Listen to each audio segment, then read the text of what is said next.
અને હવે ફિકર આપનીમાં જોઈશું કે મહારાષ્ટ્રની રાજનીતિમાં શું થઈ રહ્યું છે। મહારાષ્ટ્રની રાજનીતિમાં એક નવો વળાંક આવી રહ્યો છે કેમ કે 20 વર્ષની રાજકીય દુશ્મની બાદ રાજ ઠાકરે અને ઉદ્ધવ ઠાકરે પહેલીવાર શનિવારે એક મંચ પર જોવા મળ્યા। તેમણે ભાજપને બહાર ફેંકી દેવાની ચીમકી તો આપી જ છે, પરંતુ બંને ભાઈઓ વચ્ચેનું ગ્રહણ સંપૂર્ણપણે દૂર થઈ ગયું છે। આ ઇનિંગ કેટલી લાંબી ચાલશે? શું આ મહારાષ્ટ્રની રાજનીતિમાં મોટો ફેરફાર લાવશે? એ જાણવાનો પ્રયાસ કરીએ।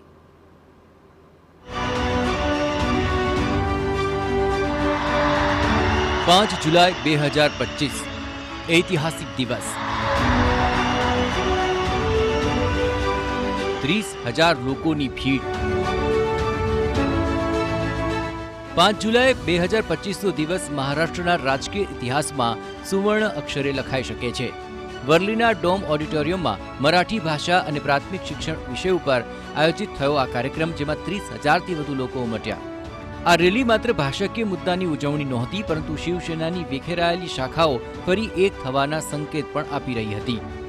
शुं शिवसेना फरी एक थशे? आगामी चूंटणीओमां गठबंधन थशे?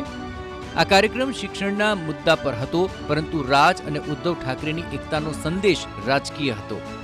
बंने मराठी अस्मितानी वात करी तेमज केंद्र अने राज्य सरकारना निर्णय पर सवाल उठाव्या।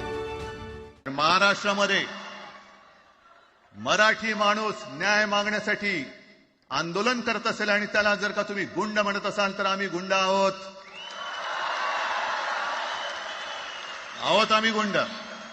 न्याय मागणं म्हणजे गुंडगिरी नाहीये, आणि जर का गुंडगिरी केल्याशिवाय तुमच्या दरबारी न्याय मिळत नसेल तर आम्ही गुंडगिरी करूच।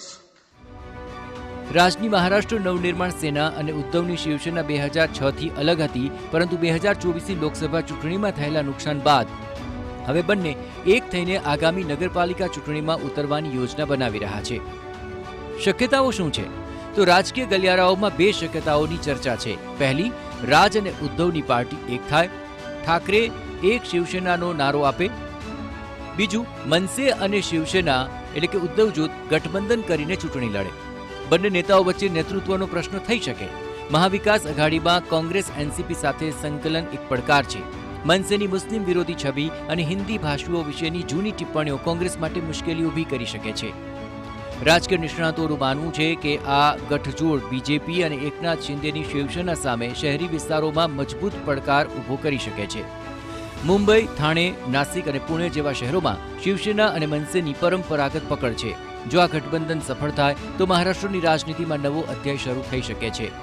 ઠાકરે વિરુદ્ધ ઠાકરેની લડાઈ હવે ઠાકરે પ્લસ ઠાકરેની રણનીતિમાં બદલાઈ શકે છે, પરંતુ વૈચારિક તફાવતો, ગઠબંધનનું સંકલન અને મતદારોનો વિશ્વાસ જીતવો એ મોટો પડકાર રહેશે। શું આ નવો પ્રયોગ મહારાષ્ટ્રની રાજનીતિને નવી દિશા આપશે? એ સવાલ સૌ કોઈના મનમાં છે। ત્યારે હવે આગામી સમયની રાહ જોયા સિવાય બીજો કોઈ વિકલ્પ નથી। Bureau report, TV9।